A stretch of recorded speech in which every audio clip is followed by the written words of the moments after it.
Ngayong hapon sa tanan. Okay, gagawa tayo dito ng shoutout nga pala sa mga third year students sa Bunga Community College, no?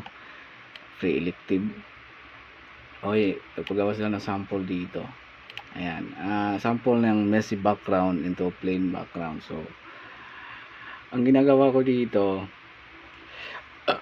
ewan ko sa ibang artist, sa ibang mga graphic artist, iba, baka siguro iba sa kanila ang paggawa nito, kasi ako hindi naman ako expert dito na graphic artist eh. Ako hindi ako graphic artist, guys.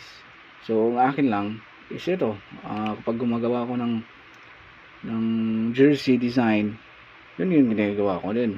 So susubukan ko dito. Ganito yung ginagawa ko eh. Una, eto, Control C, Control V natin. Eto na, may copy na tayo. Tapos minimize, i-erase natin to. Tapos i-erase lang natin to. Yung ito, i-erase natin. Ano ba? Ito nga. Tapos ito, ma-magic natin to. Ayan, nawawala yan. Tapos yung before, saka then kunin natin yon, delete natin to. Ito rin, delete natin to. Ayan, ito din,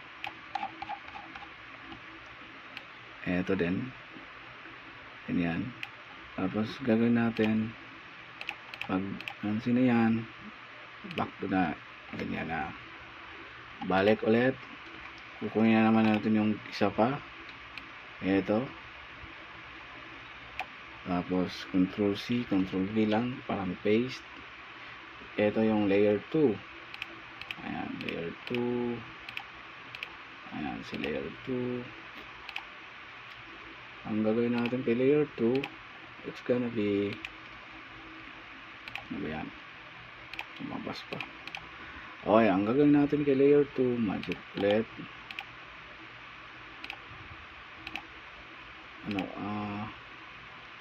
Mamagicin natin. Yan. Tapos, erase natin to. Erase natin to. Tapos igawin. Ayan. Tapos, isinin nila lahat pagkatapos. Okay. Pagkatapos niyan, ang gagawin ko natin is open tayo ng bago, which is this one. Okay, shoutout sa kanya. Siya yung paggawa. Shoutout sa inyo, guys. Very very good naman. So ayan, lalagay natin dito. Ayan. Tapos tap sa number 1. Ayan. Tap sa number 1. Ang gagawin natin, create crimping tool. Pag na-create mo na crimping tool, ganyan, adjust mo lang, nasa loob na yan ng box or something, para makita mo naman yung edges, kung may mga kuhan-kuhan, so mga lagpas or lumagpas ka sa line, adjust mo lang yan. Yan, kailangan multiply para makita mo kung lumagpas ka, yan may itim. So dapat walang lagpas. Yan, lahat edges lang. Katapos adjustin natin yung brightness. Yan, brightness, contrast, ka na bahala dyan anong gusto mo. Katapos yun, okay na yan. Messy background, meaning ng messy background, ito messy background yan. Okay, susunod, kunin natin tong walang background. Yan. Okay, ito lang, kukunin natin to. Yan. Tapos wala na itong mga hair na yan, para walang sobra. Kasi pag may sobra, pula-pula eh. So yan.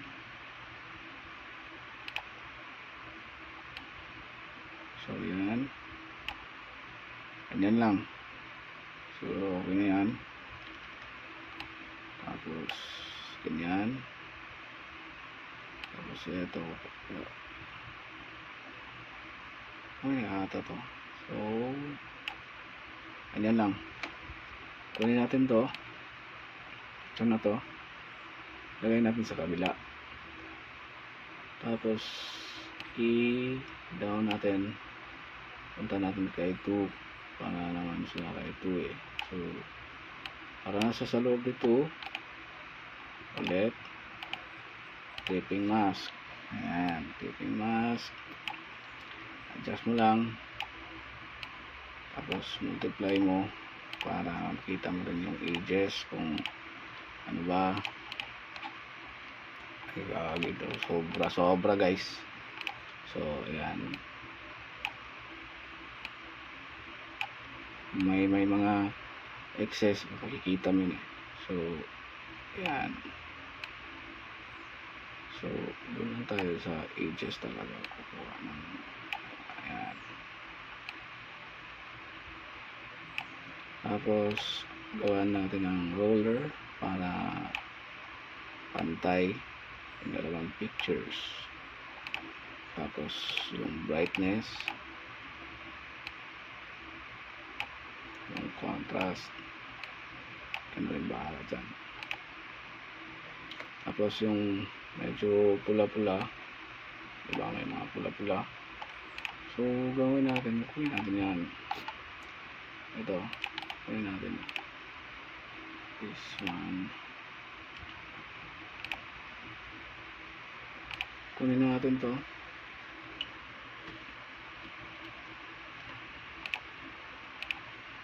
Kasi these colors are not much.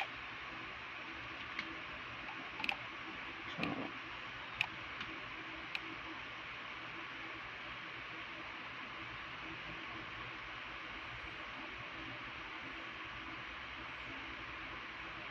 ayan, may sayop-sayop na guys. Kaya nang bahala dyan. Ano sa akin, basta mauna siya guys. Ang process, it's a 1, 2, 3, 4, 5 lang yan. 5 PC processing. Ayan. And that's it.